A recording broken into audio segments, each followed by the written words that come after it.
So today in class, a student asked me a great question about whether we were going to go over aspects of topic selection and exactly how to do that. And as somebody who's been writing essays and poems and short stories and plays for a long time now, I often forget that many of my students don't have experience in selecting topics or developing topics or even where these topics come from. And it also seems to me, and this is an assumption, having been a high school teacher, though I do think there's some evidence to this, that there is less and less emphasis on critical thinking and free thinking in the grade school setting. So when students do come to college or university, they often haven't had the experience really of trying to develop a new or unique or interesting topic to guide their research or their writing. So based on that student's request and some thoughts I've had about that today, I'm going to do a quick video lecture that talks a bit about how primarily I want my composition 2 students to select and develop a research topic. But this might be useful for students in other classes where they have to write term papers or do research papers or a research project even with a presentation.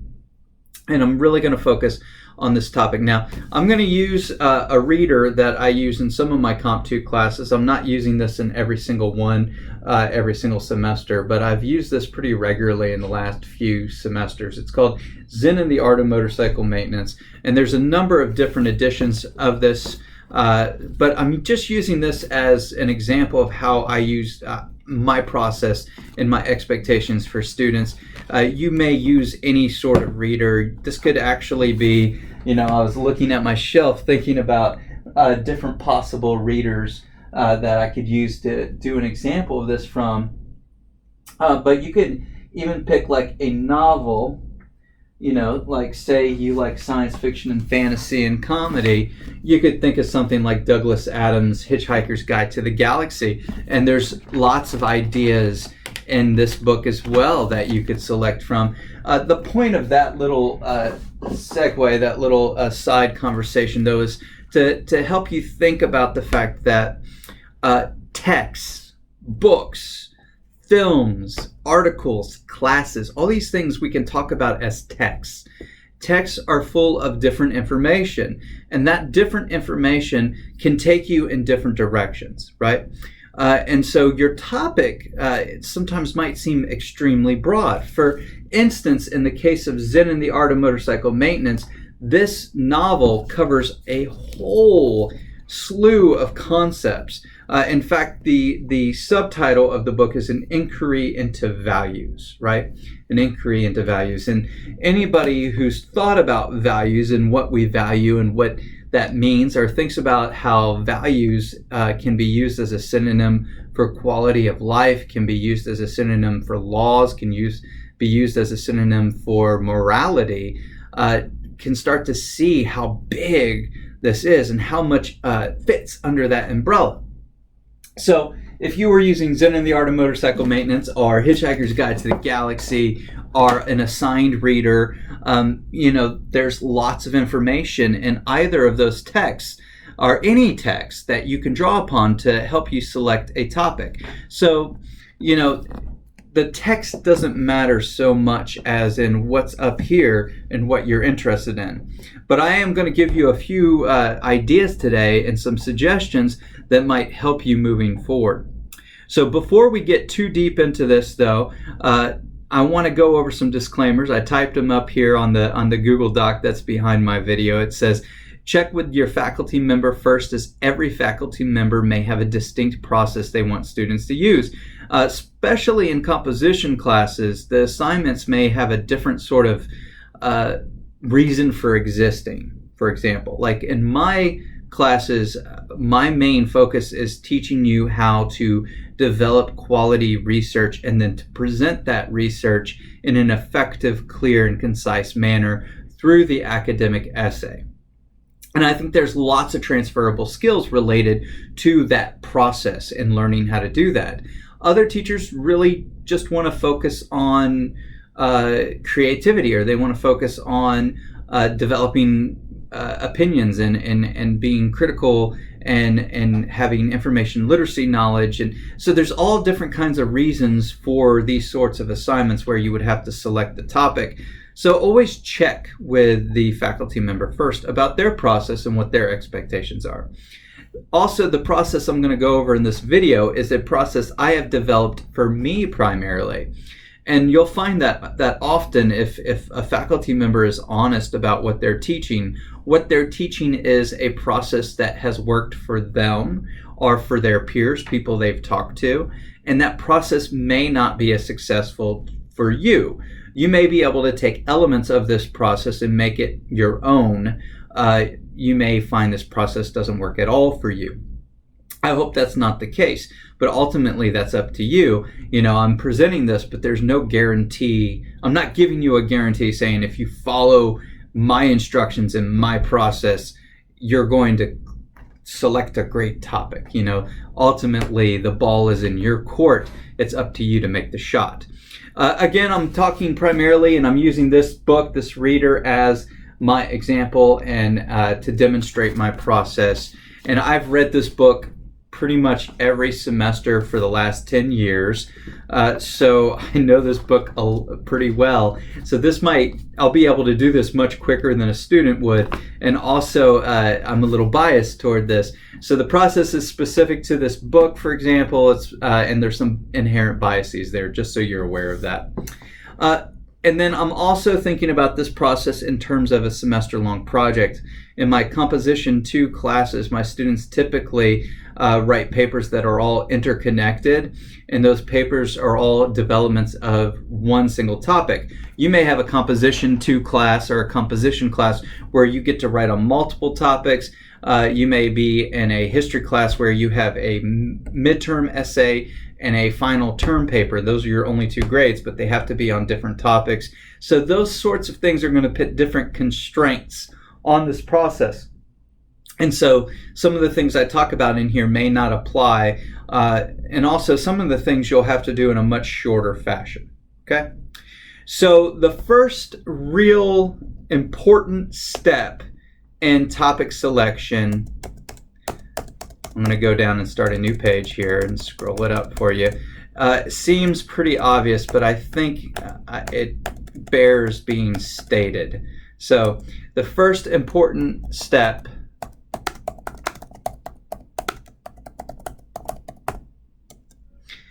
is to read carefully and actively. And I'm actually going to put a little line here and put in listen as well, because sometimes you may have to write a topic just based on your faculty members' lectures. There will be classes like primarily literature classes where you'll have faculty members discussing certain texts and certain interpretations of those texts, and you'll be expected to take notes about the information and then represent that information in essay format. So if you were to, say, be in a class on Faulkner, Faulkner's Light in August, that novel, and you sat in on this brilliant lecture on Light in August, and then the exam came along and you had to write an essay during that exam, and you only had an hour, and you had to select a topic, something that Light in August deals with, racism, gender, economics, any of those issues that are apparent in that novel. If you haven't taken notes of your reading and you haven't listened carefully to what the faculty member has said during their lectures about that book, you're going to be in deep trouble when it comes to selecting that topic.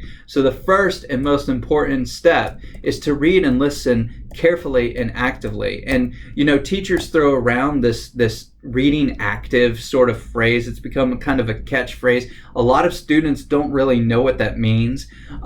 Really what that means is sitting quietly in a place without distraction, having the book open, and just focusing on the reading.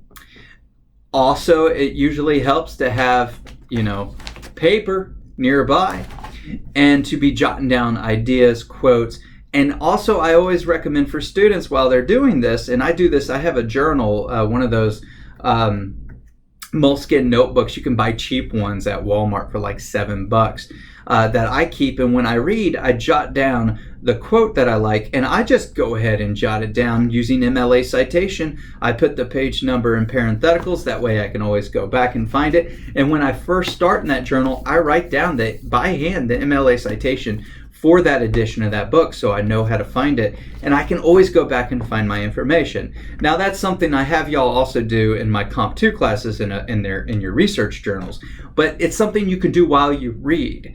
And what I find is slowing down that way and forcing me to write down the things that I find interesting, not necessarily things I'm going to use to support an argument yet. I'm not there yet, but things that I find interesting helps me start to develop my topic, start to think about the things I might be interested in writing about. So we're going to put this down here, and it's connected to reading actively, but it's a little different, and I've already talked a bit about it, but it's the take notes. Document things or facts or sayings from the reading that interest you or surprise you. Keep a journal, keep a reading journal. I don't require this in my class. I mean, I do have my Comp 2 students turn in a reading journal, but that's more of a formal journal, and actually it's a research journal. It's a formal sort of annotated, works cited sort of process where you're documenting the evidence that's in the reading that you're going to use to support an argument. A reading journal is more for you. They used to have this thing called commonplace books that writers and thinkers and scientists and philosophers and even famous kings and queens would do, where they would keep a notebook, and in it they would jot down any sort of thing that they read, and they'd copy word for word whole essays sometimes. And I think that's something we've lost the ability to do, and I think we could really benefit from doing that and helping us develop our topic. So I say take notes, but I think the notes need to be even more than what you traditionally think of notes. You're not taking notes just to answer a multiple choice test. You're taking notes because the things that you are reading, you are engaging in, and you are thinking critically about. So think critically about the positions and arguments that you hear, read in these texts. So if you are in class and you're in that class where I'm lecturing on Zen and the Art of Motorcycle Maintenance, and you've just finished reading part 1 of the book, and I am giving a lecture on part 1 of the book. And one of the things I talk about in part 1 of the book that the narrator talks about, the speaker in part 1 talks about, is this notion of ghosts. So in my lecture, I bring up how the speaker in the book, the narrator, talks about how ghosts don't exist. But then he backtracks on that when his son Chris talks about the notion that who told him this story was somebody whose grandfather was Native American. So because of that relationship, everybody in that circle sort of backs up and says, whoa, whoa, whoa, ghosts do exist. And then the narrator starts going into this whole thing about how in Western culture, we have ghosts that we don't think of as ghosts, but they are ghosts. They're things that have no matter. They have no physical form. You can't measure them necessarily. He talks primarily about scientific laws, for example, like the law of gravity. There's some science there that you can talk about with measuring gravity, but a lot of that is application. I mean, if you think about mathematics, mathematics are almost purely abstract. Those symbols on the page. Anyway, long story short, I can go on that all day. But I talk about all those things in my lecture. Well, as you're taking notes and as you're reading part 1, you've written down some notes. And what you find is you don't agree with that idea, that you actually think that his notion of ghosts is not accurate. Well, now you have some heat there, and I'm speaking metaphorically, but now you have some heat. What you have is something you can discuss, you can argue, and it might interest you. So in the students' notes, start looking for patterns. Start looking for debates. So what I mean by that is in these notes, and the reason the notes have to be done, you have to read closely and take notes of your reading, do that commonplace book, take notes of what the faculty member says in their lectures. The reason those notes need to exist in order for you to create a topic, select and develop a topic, is you need something that you can track your obsessions, okay? So you're going to look for patterns. You're going to look for things that come back up more than once. So like that ghost example, if that is something that comes up more than once in your notes and you're really engaging with that and writing down thoughts, then you know that is a topic that you are going to be interested in. You know that that's going to be something that will sustain you throughout a semester and that will help push you through those instances where it's sometimes difficult to find information, because anybody who's set out on any sort of research project knows that there are instances where either we're overwhelmed with data and there's too much, so we have to spend a lot of time parsing and going through and figuring out what's actually helpful, or we have too little data and we don't know where to go to find more.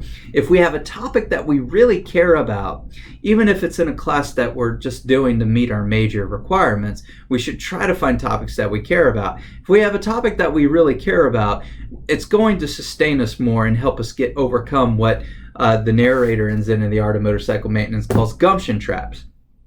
And that's those things that really get in the way of our success. So start looking for the patterns. The topics the student may write on will be their obsessions. And that was actually something that was taught to me by a professor many years ago when I was in my MFA in creative writing, that we write our obsessions. The things that reappear in our writing over and over again are the things we really care about. So if it reappears in your notes over and over again, if it's something that pops up over and over again, you either know that the faculty member is presenting it a lot, so that's something they're interested in, or it's something you found interesting in what the faculty member is talking about or in the class and what you're studying in the class, and you know that it will propel and sustain your interest as you are moving forward. And that'll make the research process much more satisfying and meaningful to you. So you have this topic, and really that's the last step here, is pick one of those obsessions to write about. So now you have this topic and you need to narrow it.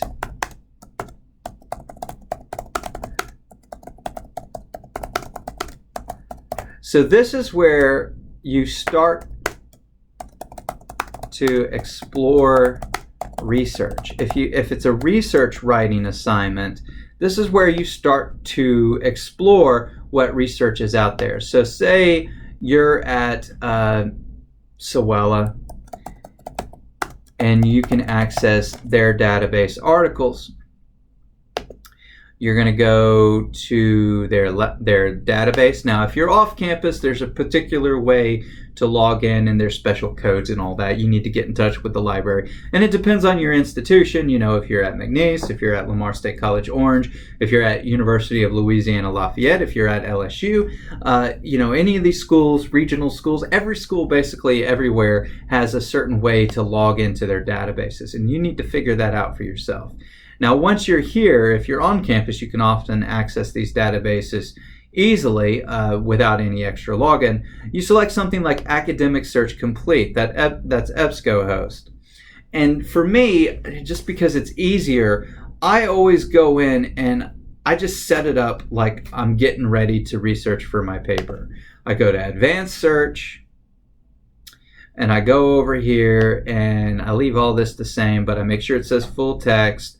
I know for most research papers on the college level, I need things from peer-reviewed journals. I know I need things in English, so I'm going to make sure that the only language in there is English. And then I am going to make sure that it's an article. I just go ahead and I check those. Now, other databases have other checkboxes to make sure that it works, right? So you need to make sure that you know how to navigate other databases. But the two I usually recommend students use are EBSCOhost, whatever it's called at your college or high school or university, and JSTOR. So let's go back to that idea from Zen and say I want to do some research on scientific laws, and I want to do the origin of scientific laws.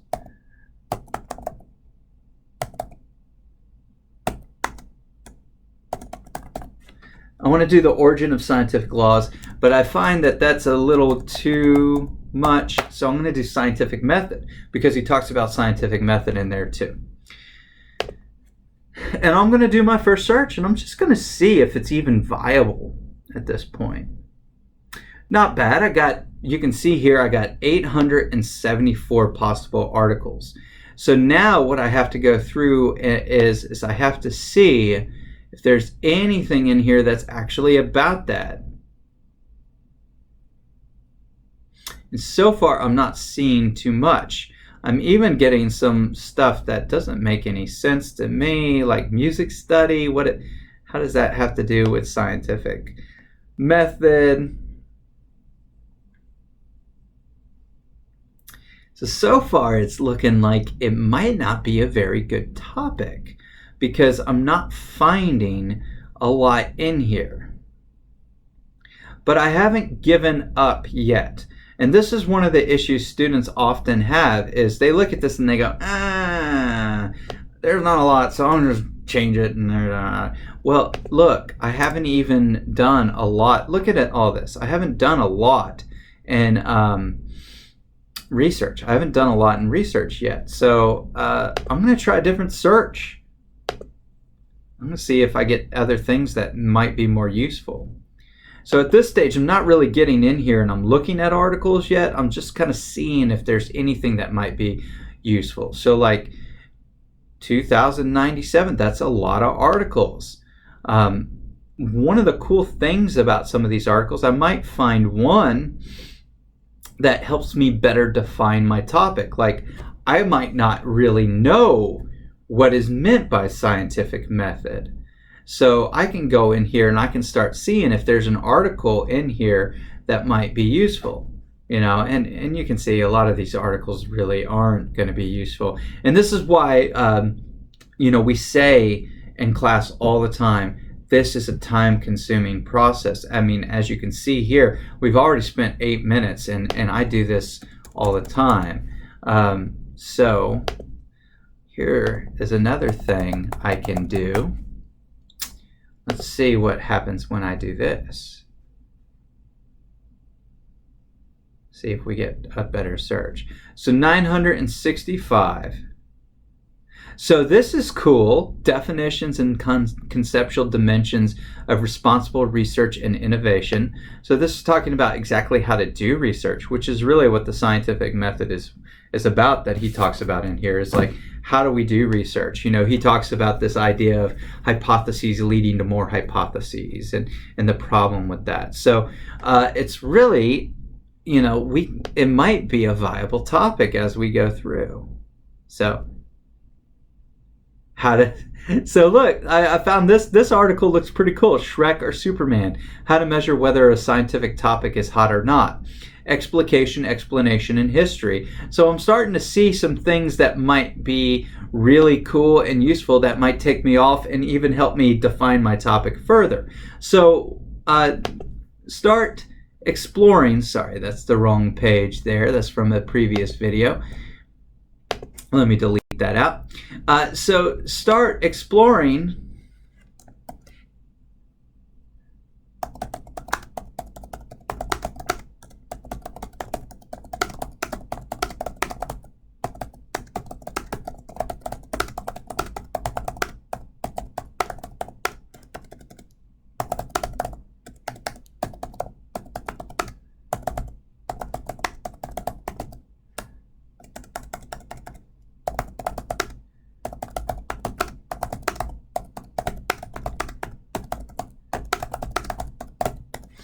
Start looking at databases to see if there are articles that might help the student further define the topic and narrow the topic. The topic may change. If you recalled in a previous video, I talked about this great performance poem by Taylor Mali. I can't post the video of him performing it here because of royalty issues, but if you go to Taylor Mali's site or you do a search on search on this video, you can find the YouTube video. It's also printed on his website, the article, the poem, and it gives you a great example of the importance of being willing to change your topic or your opinion on a topic as you go. You know what? I'm just going to read it to y'all. I'm writing the poem that will change the world, and it's Lily Wilson at my office door. Lily Wilson, the recovering like addict. The worst I've ever seen. So like bad. The whole 8th grade started calling her like Lily, like Wilson, like. Until I declared my classroom a like-free zone, and she could not speak for days. But when she finally did, it was to say, Mr. Mali, this is so hard. Now I have to think before I say anything. Imagine that, Lily. It's for your own good, even if you don't like it.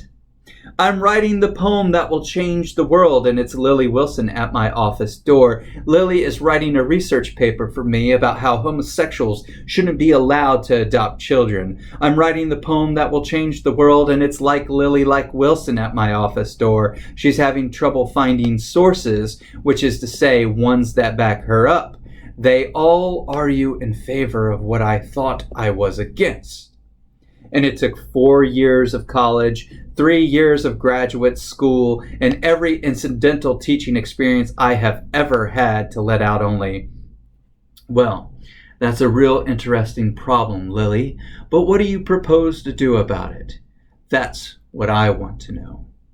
And the 8th grade mind is a beautiful thing. Like a newborn baby's face, you can often see it change before your very eyes. I can't believe I'm saying this, Mr. Mali, but I think I'd like to switch sides, and I want to tell her to do more than just believe it, but to enjoy it. That changing your mind is one of the best ways of finding out whether or not you still have one, or even that minds are like parachutes, that it doesn't matter what you pack them with so long as they open at the right time. Oh God, Lily, I want to say you make me feel like a teacher, and who could ask to feel more than that? I want to say all this but manage only. Lily, I am like so impressed with you. So I finally taught somebody something, namely how to change her mind. And I learned in the process that if I'd ever change the world, it's going to be one 8th grader at a time.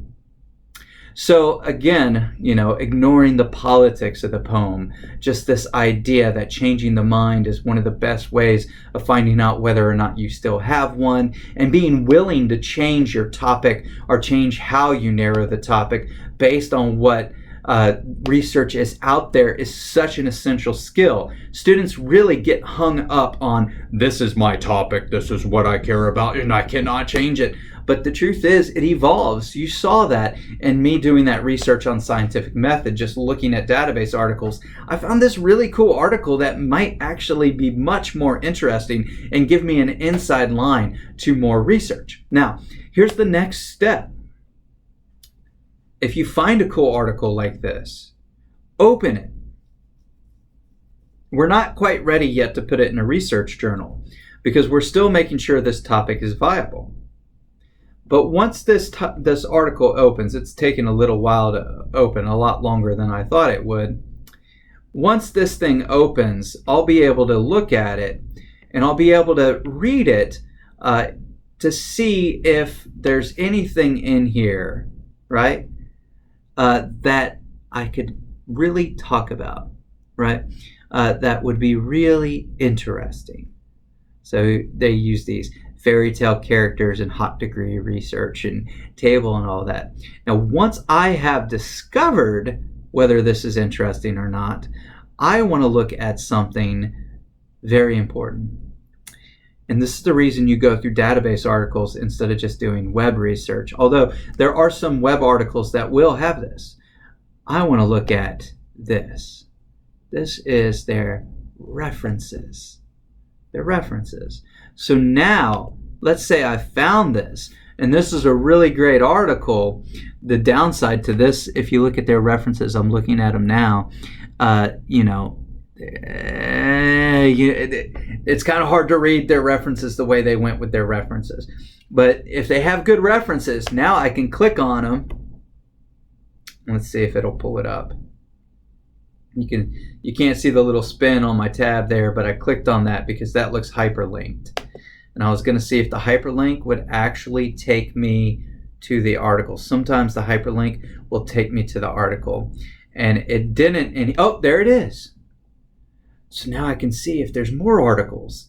And I don't have to go do that search over and over again. I can just check their research, and then their research is going to point me in the direction of even more articles. And this is where sometimes it becomes, oh man, there's too much out there, and you have to start narrowing it down. But it becomes really fascinating, and you can really get into this. Like, this could become like obsessive for you if you're not careful. So like, you get things like this article from Physics Today on Google Scholar. Let's see if this gives us a good article. And this is where you can use web research that might actually be more useful to you. Now, you might find some dead ends here. It might be, this index stuff. It's statistical analysis. I'm not a statistician. I'm a literary type. So this sort of stuff, and you can see sometimes it locks up the computer, so I can't really type it. But if you find a cool article, that is like your ticket. You find a cool article, you start looking at their reference, that's your ticket. So once you've got that good article,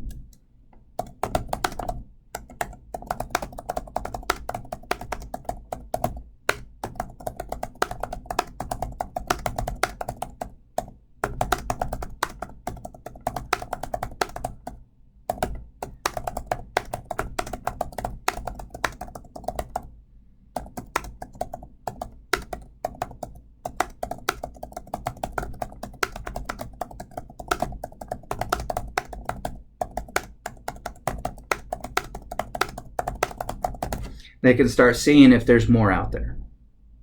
And that's really it. At that stage, once you're there, the next step are the things that I talk about in my classes with research journals. I start talking about going in and seeing if you can respond to the prompts. And if you can't respond to the prompts, you got to go back to the drawing board. So this process is very... I don't even like the word cyclical. This process is really all over the place. We can only talk about it in this linear fashion like I've done here, with sort of an outline and numbered points of do this at this stage, do this at this stage. But the truth is, you're going to read and listen carefully and take notes and annotate and do that commonplace book like I was talking about. You're going to do that also while you're looking at those articles. You should be doing that at the same time. And then your faculty member might say something else in class that sparks your interest, connects to that, and then you got to go back to the drawing board. Or in the case of this book, like when my students start developing their topic, they've only read part 1. There's 3 more parts in here that have so much good information and ideas in it, and the way he talks about these things really evolves over time. They may, later in the book he starts talking about philosophers like Kant and Hume and Aristotle, and those things may inspire my students when they're reading the book to start developing more topics. If we went back to our goofy example of Douglas Adams, there's some great parts in here in some of these books in the Hitchhiker's Guide collection where he references religion, he references culture, bureaucracy, all those sorts of things. And as you read, the concepts evolve over time. So the idea I'm trying to get across to you is that topic selection and topic creation and narrowing the topic is never really over. It's never really done. The topic's going to evolve. And what you'll find is as you do more research, the topic will change. a good example of this is one of my interests is in how men are constructed as characters in poetry and plays and movies and novels. Masculinity. How do we define it in literature and art? And one of my favorite poets is actually this guy right here, Theodore Roethke. And he has this great poem called My Papa's Waltz. I'm going to find it real quick. I'm in a poetic mood. This is one of my longer videos, I suppose, again. But that's okay because it's an important topic. And I want you to see how these things all connect. So in his collected poems, it's on page 43. And I would write that down in my commonplace book if I was going to start doing some research on this. And the poem goes, "The whiskey on your breath could make a small boy dizzy. But I hung on like death, such waltzing was not easy. We romped until the pans slid from the kitchen shelf. My mother's countenance could not unfrown itself. The hand that held my wrist was battered on one knuckle. At every step you missed, my right ear scraped a buckle. You beat time on my head with a palm caked hard by dirt, then waltzed me off the bed, still clinging to your shirt." Now, when I've taught that poem in the past, students have almost always interpreted it as an abuse narrative, as a poem that's discussing a boy being abused by his father. The way I've always read it is as a pleasant experience where the son is dancing with his father, who happens to be drunk. But a lot of students zero in on the drinking and the images of battered knuckles and scraping ears and that sort of thing. So I set out that my topic, after reading that and thinking about it and doing some research, was to set out and prove that my reading of the poem was the correct reading and the other poem was the incorrect reading. Well, you know how that goes with any sort of piece of art. The readings are relative to individuals. Some are closer to acceptable than others, but both of those readings were valid. But I set out and I started researching perceptions of masculinity. I started researching how those words had changed meaning from the time Roethke wrote the poem to the time where it's interpreted now. I started researching our interpretation of the poem and where this interpretation of it as an abuse narrative started. And I started discovering that some other writers and critics started publishing articles and interviews where they were stating it was an abuse narrative. They had read it that way, but they were reading it that way through the lens of their own personal experiences with their own fathers. So their interpretation of this drunken romp and dance between the son and father in the poem was based on their personal experience and not on what was actually in the poem. And through that process, I got to make an argument that their reading was more about their projection of self onto the poem than what the poem actually said. Long story short, all of that came from just reading that poem and jotting down notes and reading that poem and teaching that poem over and over again, and then starting to look at different articles and seeing if there was a viable topic to discuss there. All right? It's a very truncated, shortened version of the process. It took many years to get to that point, and I just presented that paper at a conference this past fall, and of course I'm still continuing looking into that when I have time. So hopefully you found this video helpful. Hopefully these ideas are useful for you. If you have any questions, you can always email me, and I will be happy to help you as long as the questions are specific. And I look forward to seeing what you come up with based on the different readers that different classes are using for this. It's really always fascinating to see what students' obsessions are.